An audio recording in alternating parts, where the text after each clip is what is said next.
This is a Cobod concrete 3D printer. It can create large three-dimensional structures by extruding concrete in layers. Cobod is revolutionizing architecture and construction through its speed, efficiency, and versatility. It's great at building the walls of a house, but what else could it do? Introducing Mosaic, an outdoor bouldering wall made from 3D printed concrete. It facilitates diverse, readily accessible outdoor climbing. The structure uses molded climbing features to bring nuance and simulate the texture of natural rock.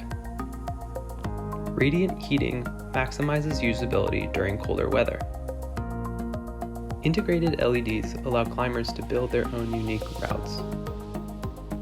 And with the Mosaic app, you can customize, connect, and share. Mosaic demonstrates how other materials, technology, and systems can bring concrete structures to life. And with Cobod, Mosaic can go anywhere.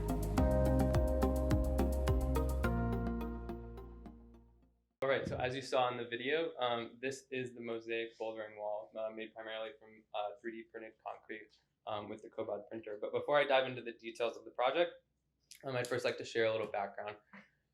So my problem statement guiding me throughout this process was how can Cobod's large-scale concrete construction printing technology be leveraged and complemented to provide readily accessible, resource-efficient, high-quality outdoor rock climbing experiences in areas that lack natural geologic features. So you might be wondering why rock climbing of all the things you might do with this printer. As an avid rock climber and native Ohioan, I sort of struggle to find ways to engage with this hobby that I love outdoors in an area of the world and the country that's sort of lacking in the natural infrastructure for this. So I saw both an opportunity for the printer to engage with this problem and the context of climbing, as you'll see, sort of pushes the technology to sort of grow and expand in interesting ways. So the 5 key elements of my design brief were to target the tactile experience of natural rock, minimize material input, resolve the low print resolution by creating sort of the more nuanced features needed for rock climbing, adapt to seasonal conditions and changing weather, and afford customization and variability in the climbing experience. For context, here are some existing ways that artificial rock climbing walls are made. Everything from sort of big panels and plastic holds to hand-smeared stucco to big molded panels put together with a crane. What all these processes share is that they are wasteful, time-intensive, unrealistic, or some combination of those 3 things. By contrast, the Cobod printer could print this climbing structure once set up in about a day or 2. And the printer, under the right setup and conditions, can handle a print overhang of up to 20 degrees past vertical.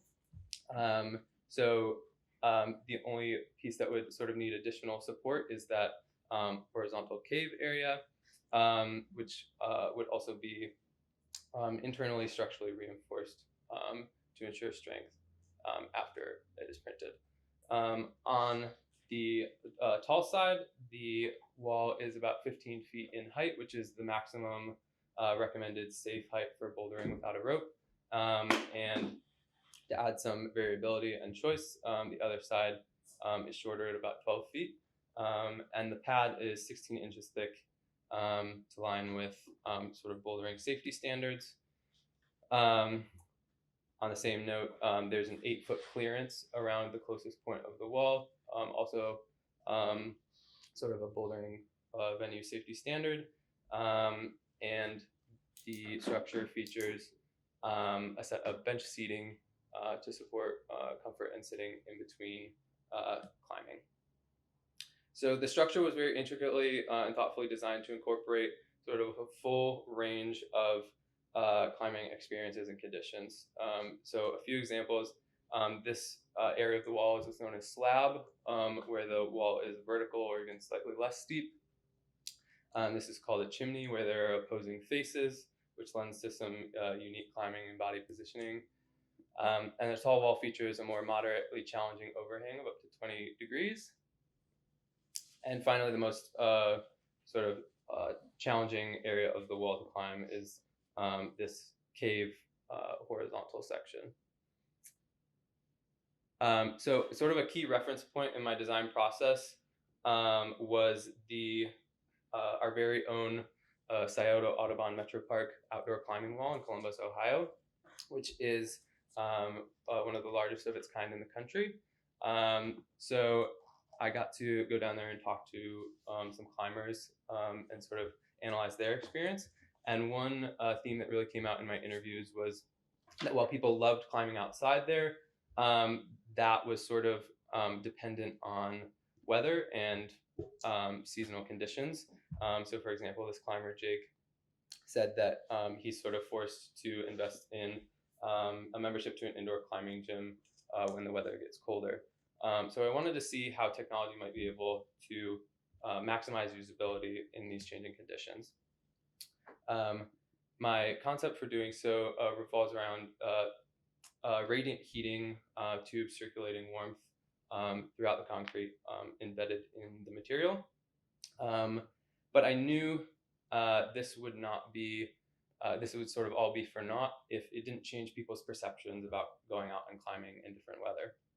So I conducted a study or a survey asking climbers the likelihood that they would climb in different weather conditions that I created, forecasts with and without this radiant heating intervention.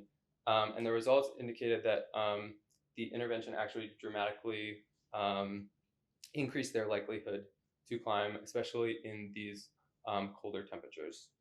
But one key point that came from the qualitative responses was the idea that people were also concerned about their time in between climbs and spent off the wall. So that led me to introduce the radiant heating into the seating around the wall as well to support comfort during the more leisure time. So the next challenge was the printer's resolution. So it prints layers that are about 1 inch high and 4 inches wide. And if you've ever rock climbed before, it's very sort of the nuance and details of the surface are very important. So I needed to find a way to have control over that. So I explored different molding techniques for creating or maintaining the tactile rock-like experience of the concrete while having more control over the geometry. So I created these holes that could be bolted to the surface after the fact and be sort of customizable, and tested them for strength. And in looking at the climbing holds themselves, another thing I took away from interviews and online comments about the Scioto Audubon wall was that because the geometry and routes there are fixed and don't change, people sort of find their own ways of customizing their experience and sort of mentally removing things to make it more challenging, etc. So I wanted to figure out a way to support this behavior and desire for variability in the experience through the design itself. So I took inspiration from this piece of climbing equipment called a kilter board, which uses LEDs and an array of climbing holes to create an infinite number of combinations on a 12 by 12 surface. And I wanted to take this into the context that I was working in and the context of concrete. So I developed this 3-part climbing hold. Where the main part is that molded concrete that would lend to that tactile experience, followed by a layer of molded plastic with embedded LEDs, and then finally a rubber pad to interface with the climbing wall effectively. I then prototyped this with the LED lights, making sure you could securely mount it to a surface like the printed concrete. Climbers would also need a way to engage with this technology and customize their experience. So I developed the Mosaic app using the phone's camera and augmented reality. They could tap on different holds on the screen of their phone to light them up and create different routes and challenges, saving them to either a personal or online library, and sharing their activity with a community of friends.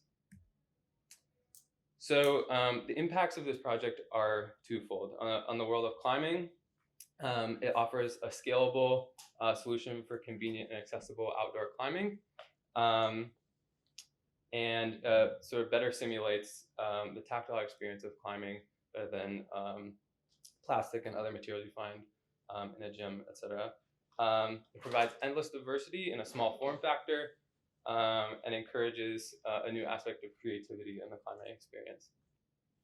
For 3D printing, it shows how mixed form-giving processes can maximize the technology and open new doors for it, and how different technologies can activate and make dynamic the otherwise static material of concrete. It shows that material input can be minimized through thoughtful decision-making, and most of all, it opens an exciting new frontier for the technology to be used in outside of architecture and housing construction. A few limitations to keep in mind to explore in the future would be the long-term durability of the structure, surface, and parts over time. If something were to break, having a plan in place for repairs, and then looking at the practicality of the overall cost of the structure for entities looking to install it. Thank you.